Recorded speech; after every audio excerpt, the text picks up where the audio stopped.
चुका आणि शिका. जर का आपण चुकलंच नाही तर शिकणार कसं? पण इथे मी अप्पे बनवून नाही शिकत होते आणि नाही माझा फर्स्ट टाईम होता. तरी देखील इतके तुटके-मुटके झाले होते आणि एकदम करपून गेले होते. नाश्ता करायला ऑलरेडीच खूप जास्त उशीर झाला होता आणि त्यामध्ये हे असे करपले होते. नाश्ता तर काही केलाच नाही.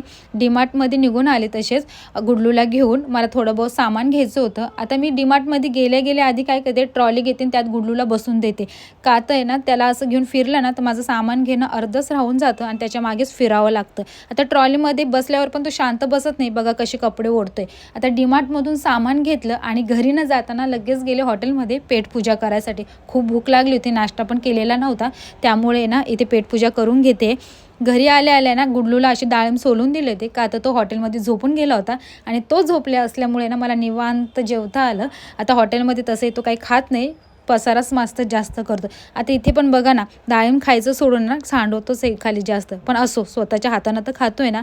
चला मग भेटत राहूया आपण असं रोजच. जर माझी व्हिडिओ आवडत असेल तर लाईक, शेअर, सबस्क्राईब नक्की करा. बाय.